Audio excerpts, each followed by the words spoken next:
Hi, this is Victor from 60 Minutes, and today it's Dominic Miller at my side. And it's about, in German we say Absinthe, it's Absinthe, absinthe in English. Yes. That's his new CD that will be released on the 1st of March 2019 by ECM, and you're playing 2 concerts in Germany, before I forget, until the 21st of February in Cologne and the 10th and 11th of March in Berlin, in the A-Trane. Yes. I think we're also playing in Frankfurt, or maybe I'm mistaken. But that I don't know, to be honest, I didn't find that. Dominic, nice to meet you. Welcome to our show. Absinthe, it's a drink, it's very strong alcoholic drink, 45 to 85 volume %. It has been a kind of drug. Why did you choose that name? Why bought a drink? Did you taste it? you know what? I've never tasted absinthe. So what I wanted to do was to create the sensation of absinthe, because I've heard so much about it and what it means to so many people. Particularly, I've always been fascinated, because I've lived in the south of France for 10 years. I've always been fascinated with French art from the early 1900s. It just, I became sort of obsessed with looking at the pictures. I'm not an expert on Impressionist art, but I know that the common denominator with a lot of these guys was drinking absinthe. And the same with the musicians, some of the French musicians like... And yeah, Ravel, and you know, I don't know about Debussy and Satie, but certainly there's something very psychedelic. I wanted to make a statement about psychedelia, psychedelic and trippy nature of absinthe, which really means absentia, which means out of it. So this is my way of trying to kind of do some music that is kind of not, I don't want to make a pretty record. This is not pretty. Your music is like an ugly dog. Who you love, right? I like that comparison, but it is like that. Actually, funny you mentioned that, because I actually really like ugly dogs. You said it in an interview, I have to know that. Oh, so you know that, you've done your research. No, but it's just a title. I wanted to kind of make start by provoking, but look, this is what I want to do, is I want to make music that's not pretty, but it's probably difficult, but it's intense and it's powerful. And I wanted to use the same sort of color contrasts, and working with color contrast, color conflict, and broad brush strokes and this kind of thing. So it felt to me like absinthe was the common denominator that holds it all together. You did some research, I've heard. We talked about that before we started the interview. But I'm happy you still got both ears. You're still here. Yeah. Van Gogh, Hemingway, and Rimbaud, and what else. They all died under very difficult circumstances. Edgar Allan Poe, and they all drank absinthe, and they all got addicted. And what's so fascinating about this psychedelic substance, and this psychedelic thing for you? Why did you take it as you said you fell for it, but what is it that makes you curious? You wanted to provoke, but what gave you the idea to be different this time? Because I feel that some of these artists and musicians and poets, they wanted to go further than they could do it under just consciously. I think that they needed to use an external agent to go as far as they wanted to go, and I think that's really courageous. I'm really fascinated with the courage, because during that time, a lot of those painters were considered crazy, and they weren't really taken very seriously by the art establishment or the intellectual people, and they weren't doing portraits of rich kids or families like that, which they could have done, because they all had the technique to do it. So they thought, no, we're not doing this. They were part of a movement, and they kind of forsaked everything for the sake of art. And it's true that they brought in another element. Same way that the Grateful Dead and bands brought in acid, and maybe Pink Floyd and even the Beatles. I mean, I don't do drugs and I don't drink alcohol. This is the craziest thing about it all. But I'm really fascinated by what it does to those artists who were accomplished artists. And I think that if you're really accomplished at what you do, if you bring in an external agent, I think it can accentuate what you do as opposed to the other way around. So that's why I'm trying to just use Absinthe as a kind of a metaphor for like taking your art as far out as you can go. What's your way to do that? Do you need drugs, or what is your way to? How do you do that? You wanted to provoke. You go on. You take a new step by taking this theme, and what is different this time? Well, I wanted to. I didn't want to make a record that was pretty and sort of instantly accessible. You know, I did an album. The first record I did with ECM was Silent Light, and a lot of people complimented me, or like, it's so beautiful, it's so beautiful. And for some reason, I'm really happy with that. And I'm so glad that I got an opportunity to make a second record with the same producer who was interested enough to try something else. And so I just wanted to pay homage to some of these artists and painters and poets by taking my craft out of my comfort zone into a more difficult area, by utilizing the kind of musicians that I did, who are very accomplished players who understood what I was trying to do, and particularly the Manu Katche's drumming, which is not conventional.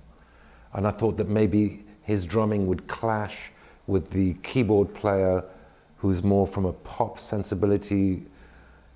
And then you bring in the bandoneon, which is, and I encouraged him to go dissonant with the music and don't follow the harmony literally the way it is, because then we're going to end up with something pretty. I want to make a little bit more of a statement. And so really that's all it is. It's just music in the end. I mean, who am I to describe my music? I can't describe it. I'm the musician. But it's the experience for me was important. You can describe your emotions, your feelings. Yeah, the emotions I feel. That's what we're going to. And also, I'm older now. You know, I'm at a stage in my life where I'm going through some difficulties. You know, I'm struggling with a lot of fears and insecurities. But I'm also learning a lot, and I'm curious, and I have a great privilege to be working under the conditions with this kind of a label that is absolutely 100% up for doing anything crazy. And that's what I love about the ECM experience, is that they're not afraid to try anything out. If I wanted to do something polite and sort of nice and accessible and commercial, then I might go with a different label. But I felt that I had the right home to make kind of an expression of something that's not conventional. So many questions, we can talk for hours. The first one that's in my head, this time there was a title of the CD in the beginning, and you choose the musicians to the theme, to the music you had in your head, and how they do go with each other, or how they don't go with each other. What's a normal way? How do you do it normally? Well, if you compose something, it's completely different, or are there different ways every time? No, I think it's a good question. That it's important to have a concept. Concept is huge to me. I mean, concept comes to me before anything else does. If I don't have a concept, then I end up with a collection of 10 tunes. It's like, and then what do I do with that? Like, try to find a way to link them all together to come up with some kind of title. I don't know if that really works. So it made it a lot easier for me to have the title first. And then I thought, okay, I've got something I want to kind of express. I don't know how I'm going to do it. But then I thought, who were the players who could support me in this role? Because I think of musicians quite a lot like I think of actors. They're actors who are playing characters. So I've come in with a play. I've got a play, which is we could talk about that too, but I've got 10 scenes in the play. And I need musicians who can understand how to, I give them the theme of what I want to express, but I want them to express it the way that they would. I can't tell them what to play. I want them to use their craft and their imagination to express themselves. But interestingly enough, when I spoke to Manfred Eicher about the concept of the album, who gave you, who took you out of your comfort zone? Absolutely, and so what did he change? Well, I remember he asked me the night before I started the recording. He hadn't heard anything yet. He said to me, "Okay, Dominic, so what is this album that we're going to make tomorrow?" And I said, "It's called Absinthe. It's about being out of it, and we're going to go out there and color contrast, color conflict, and, you know, struggle this." And he's like thinking, "Really?" I mean, he's a very experienced guy, you know. And so he thought, "Okay, well, I'll see you tomorrow. So I showed up, and I came with 10 pretty good compositions. I thought that, so I played it to him, and he listened. He thought, "That's nice. But what about everything you told me last night? I thought you wanted to do something that was more messed up. And where's the struggle? I don't hear any struggle." This sounds very organized to me, because it was kind of 80% choreographed, and I was going to leave 20% to chance, the big 20%, which is quite a lot from the world that I come in, which is more pop and rock, where 20% is a luxury, because everything is so conservative in the pop world. Upside down? So what he did is he said, "No, start again, just forget everything you know. Okay, you all know what the scene is, if we use that analogy. So let's just do 20% of choreography and 80%, just take it out there, guys. Live up to the name of the album."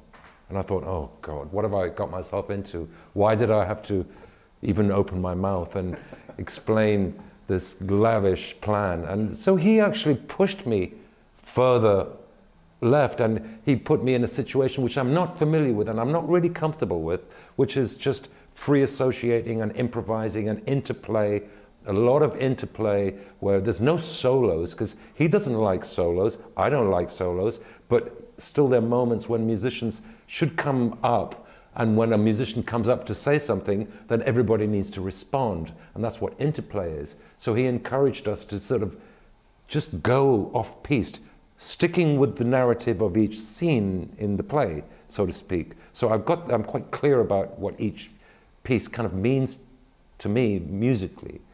And so he kind of pushed me in that direction, which was quite uncomfortable. You know, but that's what the whole experience of doing a record is. Now I want to provoke a bit. You wanted to provoke, and you were stuck somehow in your history, in yourself. Yeah. And he pushed you out, and now everything's. How do you feel about that? Now, well, what is your emotion? I feel very proud that I managed to do something that I've never done before, which is actually really I'm not a great improviser, but he made me improvise. So I'm quite insecure about improvising, but he made me do it. So it's quite it was very fresh. And really, everything is in 1 or 2 takes, and there is no editing. This is not an editing kind of label. You can't fix anything. So a few times I would listen back in the control room, okay, let's listen to this take, and I'd listen, it's like, wow, this sounds just completely nothing like what I expected, but it's exciting. And then I'd hear one kind of imperfection or misarticulation on the guitar, and I'd go, oh, no, some guy in Japan is going to go, oh, Mr. Miller, you play F sharp, and it doesn't work with the F. And so I would say to Manfred, you know, we've got to fix this little section there. And he'd look at me and go, no, can't fix that. This is how you played it. This is who you are. So he paints a picture of you the way you really are, as opposed to the way that you want to be perceived, which is a very, very dangerous situation to be in a way, because if you leave me to my own devices, I will produce some music that's polished, and I will fix this, I will go into Pro Tools, and it's like, this is going to be perfect. And then what I will end up with is a selfie. I don't want to offer you a selfie, especially in this day and age. It sounds like you've been trying to do that for a very long time. Yeah. And suddenly the when and the how worked out. Absolutely. You needed France. You needed those people who had to struggle for their lives, that got addicted. Those other artists give you the thoughts. It's very interesting. Absolutely, and I've always wanted to be able to do something like this, and I needed a coach, to have the right coach to take me there. And it's not the most beautiful picture of myself that I think I can offer to the world, but I think it's the truest, because the currency with this label is to tell the truth. That's the common denominator with almost all ECM albums, is that this is how those people really play. And I think that people are interested in that. And I remember now myself, when I was 17, 18, 19 years old, I was listening to a lot of that catalogue. And I never would have imagined in a million years that I would one day end up with the same producer who made those records that really spoke to me, like Egberto Gismonti, Pat Metheny. And I remember being seduced by those records. Why? Because they were honest. There would be misarticulations. And I would think, wow, he played like a wrong note there. But that's so revealing. And I was seduced by it, but now I know, because I'm a musician, I know the craft. I can listen to those same records and think, that's a wrong note, he's speeding up there, he's slowing down there, but isn't it great? Who cares? Well, exactly. It's like you listen to Neil Young, Harvest, which is one of my favorite records of all time, or Van Morrison, that whole folk American culture. It's full of blemishes, but in those days, that didn't matter. What mattered was, are you getting the message across? And that goes with the concept of just, it's not a concept, it's just telling the truth, which is very difficult to do if you make a record in a studio for 3 months in your own home studio with your Pro Tools and your little plugins and there it is, there's my mix and this is me. No, it's not you. That's who you'd like to be. You know? I come from the blues. And they play a lot of wrong notes, and they are not tuned, and whatever it is. But you had goose pimples. It's pure emotion, and not provoking again. Isn't it that what music is about? Absolutely. To be you, to play the music you are.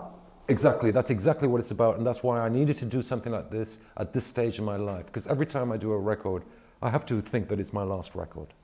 And I really do. I'm not thinking I'm going to make more records. This is the last one. This is the most important one. So I have to, I'm signing off. So I have to say it, whatever it is. And at this stage in my life, I want to be honest, as honest as I can. I don't want to fix anything. But it's quite scary to do that, because then you really see everything the way it is. There's no Photoshop, you know? There's no post-production, none. Like when we mix, we don't mix anything. We just put it's just there. Yeah. And it's a change. It's not a musical change, it's a change in you as well. But let's concentrate, sort of focus on the music.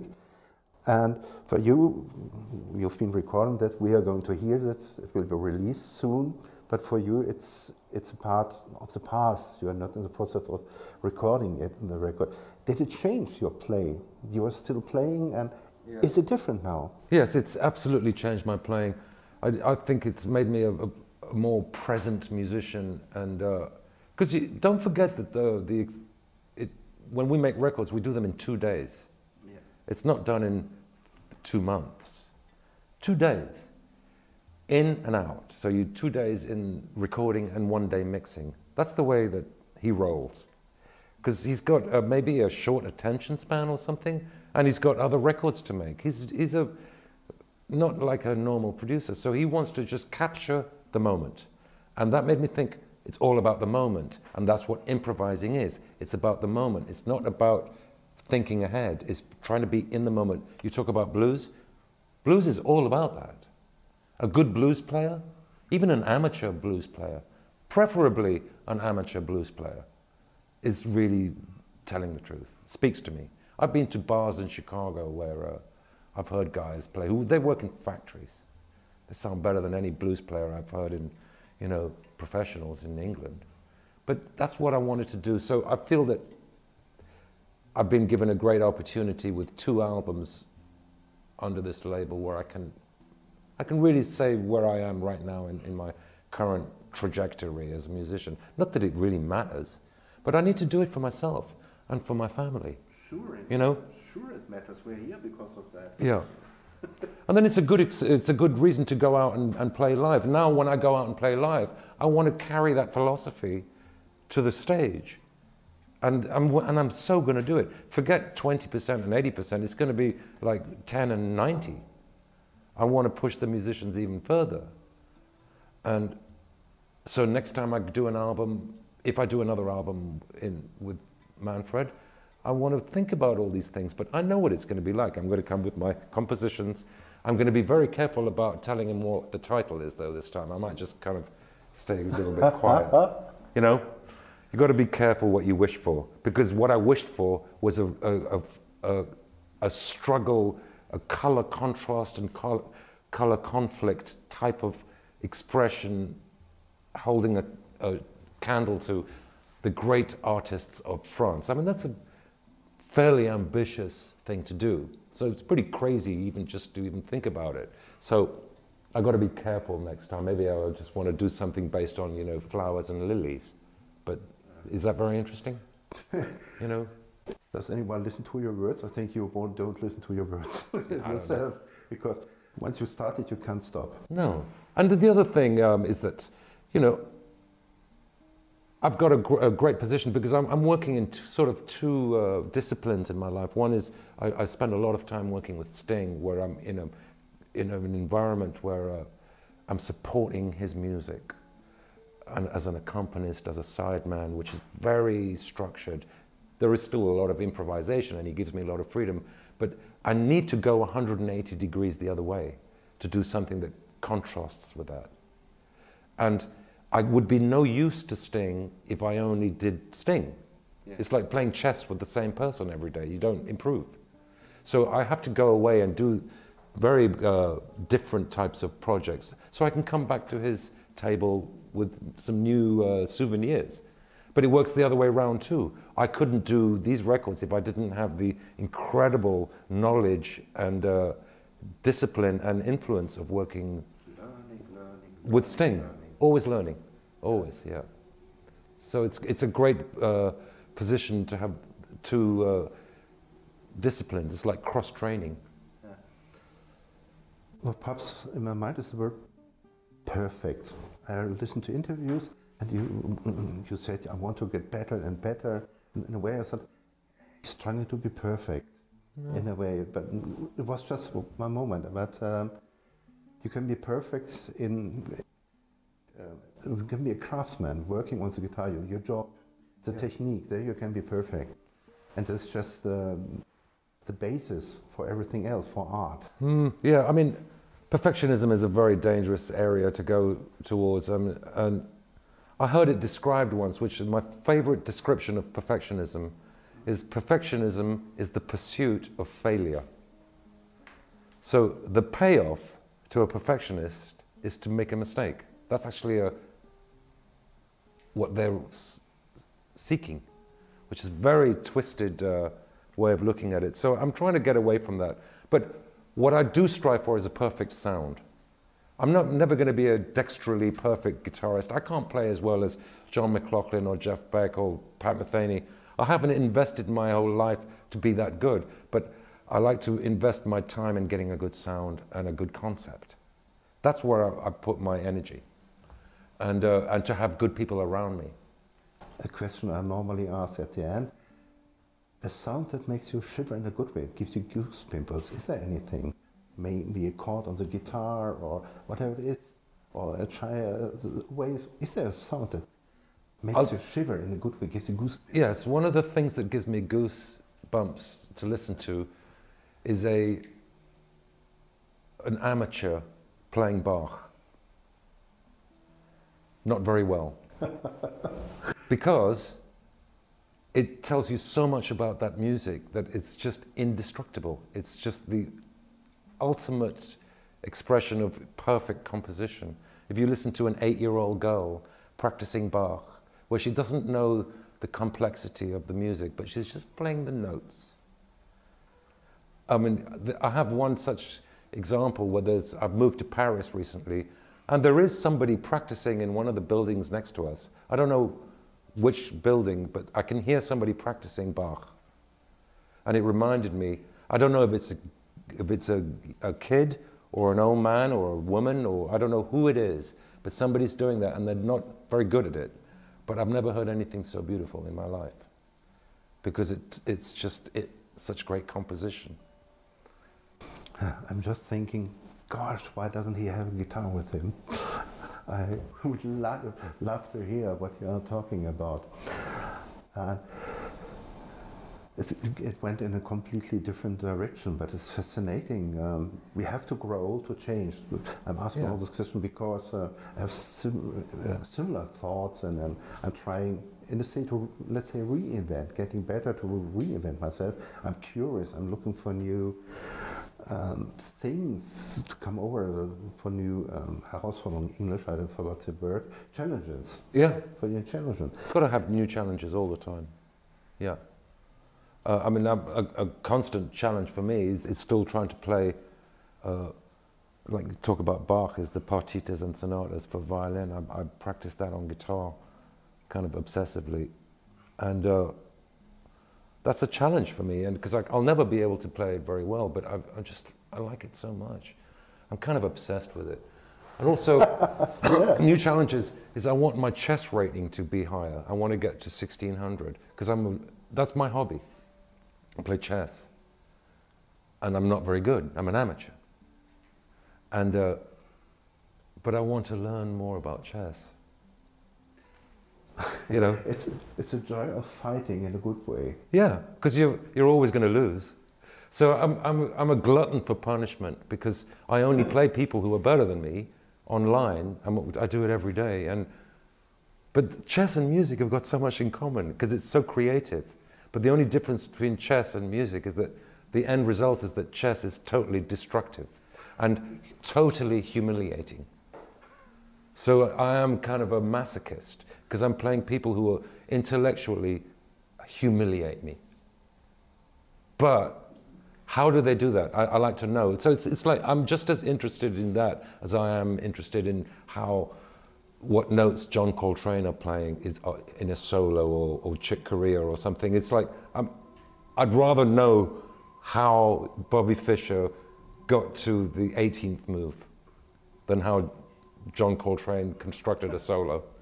You know, it's pretty sick. No, it's not, because when I prepared, I think as a musician you had a wonderful life. You are gifted because you are allowed to do what you love. Yeah. And you did incredible things. You played with incredible people, and sometimes you need to lose. You need to fight. Yeah. You don't have to get used to win and always on the sunny side of life. And it helps a lot, because it keeps us thinking. Oh yeah. I mean, I still have failures in my life, and you know, I don't like the taste of failure. I don't do well with that.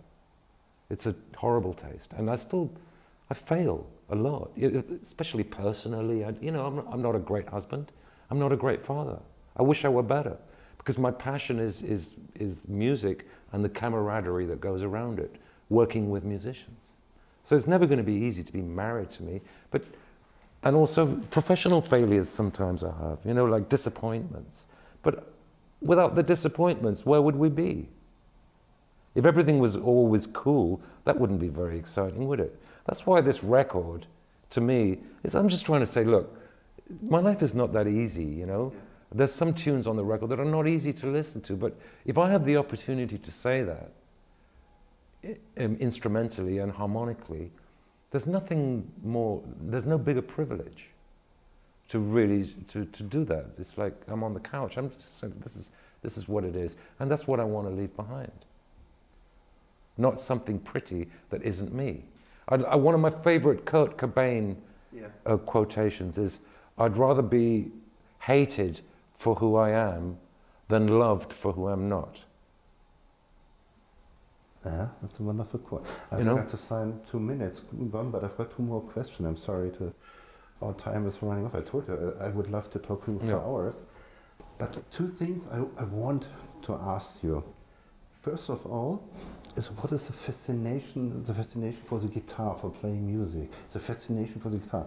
Why is the guitar so fascinating for you? What is it for you? It's just because it's a compact instrument. It's just, you can hold it, you can put it in a car, you can take it on a train, you can go to the beach.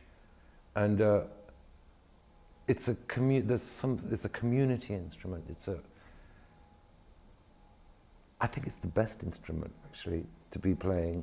And I started playing, you know, as soon as I started playing the guitar, I was happy. I've always been happy playing the guitar. It makes me happy. And it helps me meet people. It's a communal kind of, it's a language. And I meet people that way. And I meet other musicians that way. I get to have intimate experiences with people by playing the guitar, with people. The guitar is with you all the time.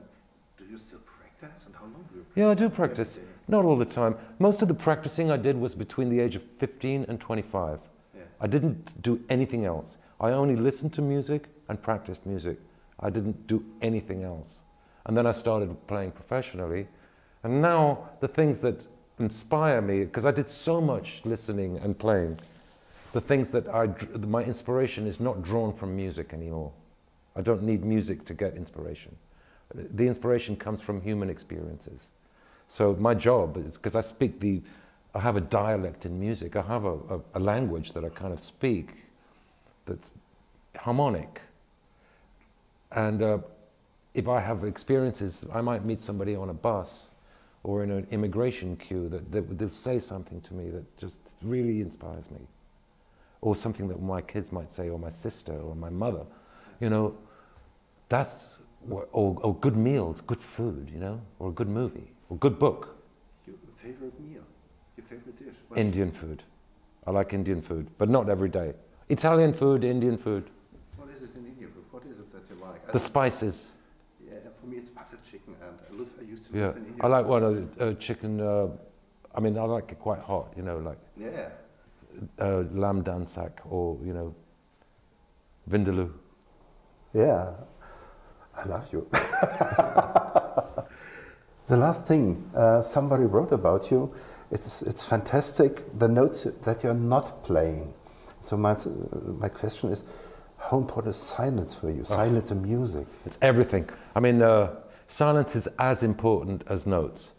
It's the same as in a conversation. It's like, when you're in a conversation with someone you really love or really respect, what's so great is that you can have silence. You don't need to talk much. In fact, a lot more is said in the silence than in the words. That's when you really know the truth. If I look at my wife and her eyes, and we're sitting over dinner, we've just seen a movie or watched been to a gallery, we both know what we saw. And we don't need to talk about it that much. But I love that in music. And silence is an opportunity to have an interactive experience with the listener. It's a way of me saying, look, I don't need to show you every adjective that I can think of to say one word or one concept. I'm just playing one chord, and let's open a discussion. So in musical terms, that means let the overtones ring, and well, what do you find in the overtones? The notes that I didn't articulate are the overtones. It's like, can you hear them? Because that's what I'm really saying.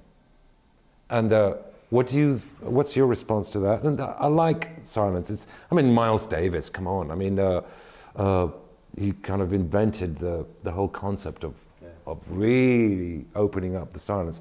My favorite thing about Miles Davis is when he was doing concerts, he'd be part of a performance and he'd just walk off stage, you know, just like standing there, like smoking a cigarette. It's like, but he's still in the performance. And I love that, and I do that with Sting a lot. Sometimes I play a chord and I let it hang, and I might not play for another 30 seconds, but I'm very much still in the performance by virtue of not doing anything. Silence is golden. But you need to know how to use it, you know, because there's a fake way of doing it and a real integral way of doing it. It's not easy. It's quite difficult. to have a conversation with someone and be silent. That can be quite scary because a lot of people's tendency is to say something, and that just ruins it, you know? But being on stage, it's something more. You must have the aura. You must touch the people by being silent. Yeah, well, it does. And you have to be very good by doing the B.B. King. For 1 minute, he stared into the audience, and we all stood there, and it was a magic moment. But it's quite intimidating sometimes. Yeah. But can you relax with someone and use silence in the right way? It's not easy. I can't even do it with my wife every time. But that's a good night out, when we can go to dinner and not talk too much. And understand each other better as a result, and find out more. And it's the same with music. Thank you very much. Wonderful. We talked so much. Thank you. And it's a wonderful point to say, wow, I hope we're going to talk again. Yeah. There's so many questions I wanted to ask, and in between I was stuck for a moment. I thought, what am I going to ask? Time is running away. Yeah, but you were improvising, weren't you? Going from one thing to the next. I'm just listening to you. Yeah. Thank you very much. That was great. Thanks, man. Thank you.